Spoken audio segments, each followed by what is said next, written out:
Di malam yang sunyi, ketika kabut tebal turun menyelimuti lereng Gunung Agung, ada pemandangan yang tak biasa. Para penduduk desa Pejeng melihat cahaya merah keemasan memancar dari puncak gunung. Cahaya itu menembus pekatnya awan, jatuh seperti api suci, dan menyinari lembah hingga sungai yang berkelok menuju lautan. Orang-orang tua di desa berbisik dengan penuh rasa hormat dan sedikit ketakutan. Itu adalah pertanda kelahiran sang pelindung pulau.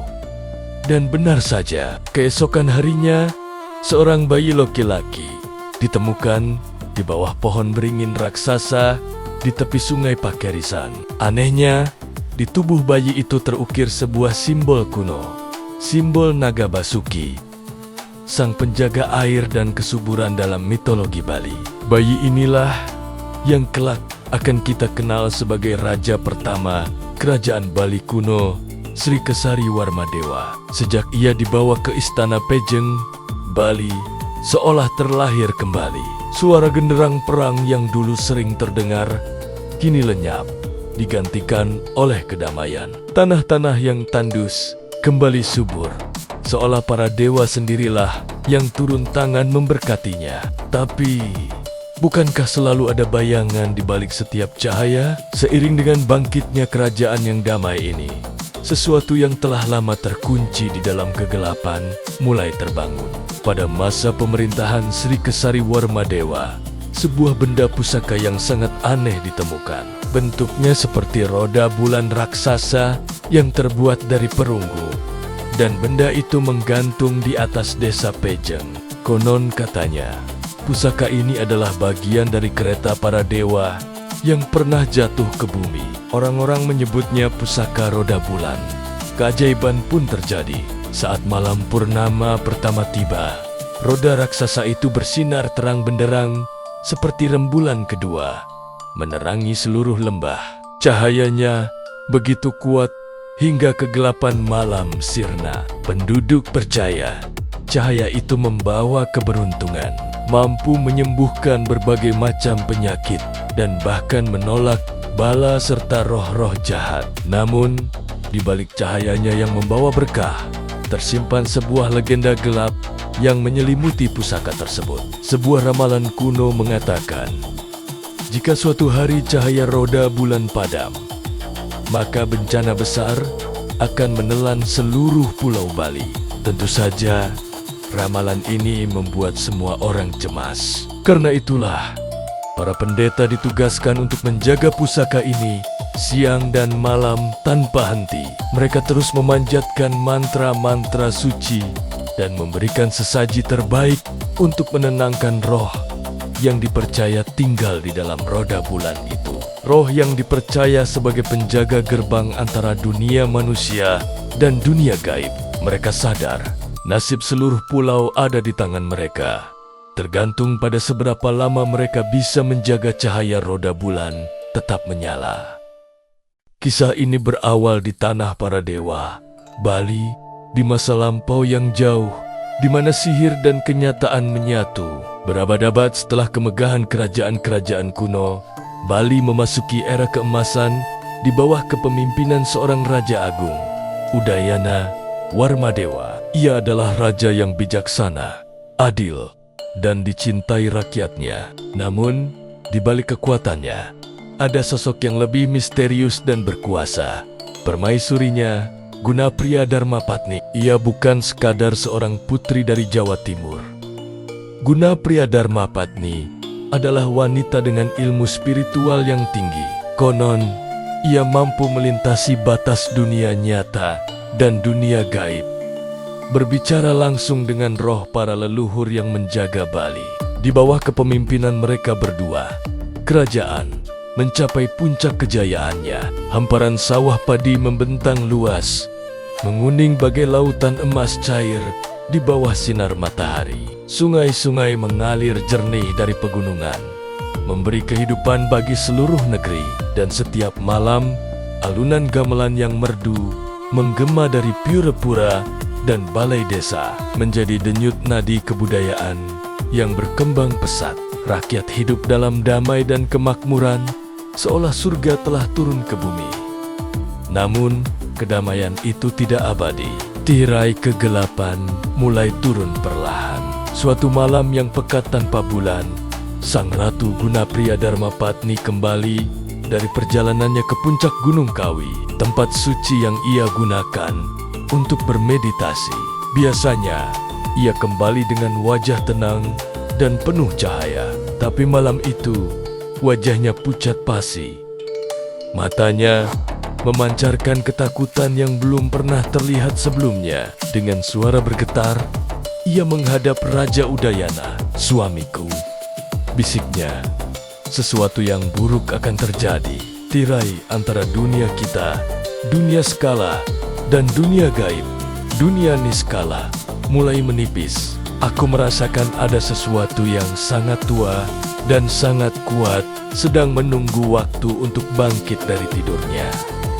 Raja menatap keluar jendela istana. Apa yang dilihatnya membuatnya merinding.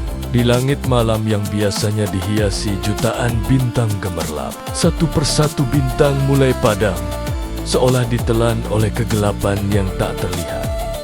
Langit menjadi kosong dan sunyi. Pertanda buruk itu begitu nyata. Tanpa membuang waktu, Raja Udayana segera mengumpulkan para pendeta terkuat di seluruh kerajaan. Ia mengutus mereka ke Tirta Empul, sumber mata air suci yang dipercaya sebagai tempat bersemayamnya Roro penjaga Bali. Di tengah malam, dengan hanya diterangi cahaya obor yang menari-nari ditiup angin, para pendeta berkumpul di tepi kolam suci Tirta Empul. Mereka melantunkan doa-doa kuno, memohon petunjuk. Tiba-tiba, keheningan pecah. Permukaan air yang tenang mulai bergetar hebat, menciptakan riak-riak besar yang memantulkan cahaya obor. Lalu, dari kedalaman air, muncul suara geraman yang dalam dan menggema, membuat tanah di sekitarnya ikut bergetar. "Aku Basuki, penjaga pulau ini." Suara itu terdengar agung dan kuno.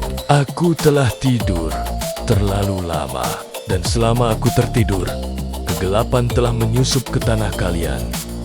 Para pendeta terkejut, namun salah satu dari mereka, yang paling bijaksana dan paling kuat, Empu Kuturan, melangkah maju. Dengan keberanian penuh, ia berdiri di tepi kolam dan berseru, "Wahai Naga Basuki, penjaga agung, beritahu kami apa yang harus kami lakukan untuk menyelamatkan negeri ini dari kegelapan yang datang."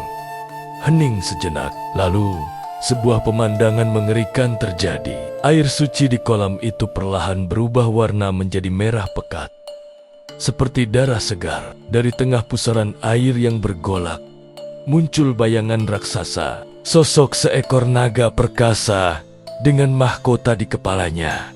Sisiknya hitam legam dan berkilau bagaikan batu obsidian di bawah cahaya obor.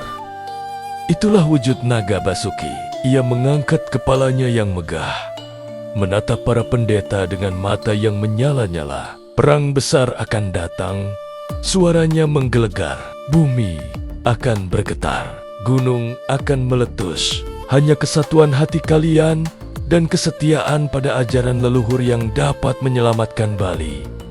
Belum selesai Naga Basuki berbicara, tiba-tiba tanah di bawah kaki mereka berguncang hebat, lebih kuat dari sebelumnya, dan dari kejauhan, dari arah utara, terdengar suara genderang perang yang ditabuh bertalu-talu.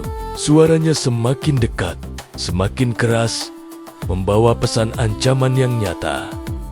Musuh telah tiba di gerbang kerajaan. Perang untuk menyelamatkan Bali telah dimulai. Tahun 1343 Masehi, di Cakrawala Timur. Cakrawala yang biasanya biru jernih, kini berubah menjadi merah pekat. Badai besar datang dari arah Jawa. Badai manusia. Ini adalah pasukan kerajaan Majapahit yang perkasa. Sebuah kekuatan yang tak tertandingi di Nusantara. Di barisan terdepan, berdiri seorang Mahapatih yang namanya telah melegenda, Gajah Mada. Tatapan matanya setajam keris, dan di balik tatapannya tersimpan sumpah agung yang mengguncang dunia. Sumpah Palapa. Kedatangan mereka disambut oleh langit Bali yang muram. Awan hitam menggumpal seolah ikut berduka, dan kilat menambar-niambar puncak gunung. Seakan para dewa sedang murka. Di tengah gemuruh alam itu, terdengar suara lain yang lebih menakutkan. Suara dari sebuah benda pusaka sakti yang digantung di pura penataran Sasih. Pejeng, orang-orang menyebutnya roda bulan atau Nekara Pejeng. Suaranya yang biasanya menenangkan, kini terdengar seperti tangisan besi yang retak. Sebuah pertanda buruk yang membuat bulu kuduk merinding. Pasukan Bali yang dikenal dengan semangat puputan mereka tidak gentar. Para satria dan rakyat jelata berdiri bahu-membahu. Mereka tahu ini mungkin pertempuran terakhir mereka. Tetapi mundur bukanlah pilihan. Di tanah Bedahulu, pertempuran pecah dengan dahsyat. Teriakan perang bercampur dengan denting senjata, dan darah membasahi tanah subur Bali hingga warnanya berubah menjadi merah legam. Para prajurit Bali bertempur dengan gagah berani. Setiap tetes keringat dan darah adalah bukti cinta mereka pada tanah air. Di pusat pertempuran, di dalam istananya yang mulai dilalap api, berdiri raja terakhir Bali kuno.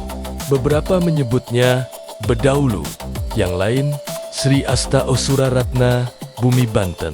Dia adalah simbol perlawanan terakhir. Dengan keris terhunus, dia bertarung hingga napas penghabisan, menolak untuk tunduk, menolak untuk menyerah. Bahkan ketika pilar-pilar istananya runtuh menjadi abu, baginya lebih baik mati sebagai raja yang merdeka daripada hidup sebagai budak di tanah sendiri. Pada puncak kekacauan itu, saat harapan tampak benar-benar sirna, sebuah peristiwa gaib terjadi. Cahaya magis yang memancar dari roda bulan, cahaya yang telah menerangi malam-malam Pejeng selama berabad-abad, tiba-tiba padam. Untuk pertama kalinya dalam sejarah, roda bulan kehilangan sinarnya, langit seolah runtuh. Jeritan ribuan roh yang terlepas dari raga mereka terdengar memenuhi udara, terbang ke angkasa seperti kawanan burung hitam yang tak berujung. Kerajaan Bali kuno dengan segala kejayaan dan sejarahnya akhirnya tumbang di bawah penji-penji Gajah Mada. Tapi, apakah ini akhir dari segalanya? Ternyata tidak. Kisah Bali tidak pernah benar-benar berakhir dengan kekalahan. Dari balik reruntuhan istana yang masih berasap, dari antara puing-puing kejayaan masa lalu, muncul sesosok pendeta tua. Pakaiannya compang-camping, wajahnya penuh jelaga, tetapi matanya memancarkan kebijaksanaan kuno. Dia bukanlah pendeta biasa. Dia datang membawa pesan terakhir, sebuah wasiat suci dari entitas penjaga Bali, sang naga mitologis, Naga Basuki yang bersemayam di Gunung Agung. Dengan suara yang lirih namun tegas, pendeta itu menyampaikan pesan sang naga. Selama manusia Bali masih menjaga 3 hal fundamental: tanahnya, airnya, dan para leluhurnya, Bali tidak akan pernah benar-benar hilang. Kerajaan boleh runtuh, raja boleh berganti, tetapi jiwa pulau ini, taksunya, akan abadi. Setelah pesan itu tersampaikan, roda bulan yang telah kehilangan cahayanya jatuh dari tempatnya tergantung. Benda pusaka raksasa itu terkubur di dalam tanah Pejeng, seolah menyimpan energinya untuk masa depan. Hingga hari ini, Nekara Pejeng masih dianggap sebagai benda suci, saksi bisu dari sebuah tragedi, sekaligus simbol harapan. Masyarakat Bali percaya pada sebuah ramalan. Mereka percaya bahwa suatu saat nanti, ketika Bali kembali berada di ambang kehancuran, ketika keseimbangan alam terancam, roda bulan akan bersinar kembali. Cahayanya akan membangkitkan kembali Naga Basuki dari tidurnya yang panjang, dan sang naga akan bangkit untuk sekali lagi melindungi Pulau Dewata dari kegelapan. Kisah ini hidup hingga sekarang bukan hanya dalam lontar-lontar kuno, tetapi juga dalam bisikan angin dan gemericik air suci. Konon, jika kamu cukup beruntung, jika kamu berdiri di tepi kolam suci Tirta Empul pada malam bulan purnama, saat suasana hening dan sakral, kamu mungkin bisa mendengar suara bisikan yang datang dari kedalaman air. Sebuah pesan abadi dari para leluhur Bali adalah anugerah. Jagalah keseimbangannya. Ini adalah kisah tentang bagaimana sebuah kerajaan bisa hancur, tetapi semangatnya tidak akan pernah bisa dipadamkan. Terima kasih sudah menyimak. Jangan lupa subscribe untuk lebih banyak cerita menakjubkan dari Nusantara. Sampai jumpa.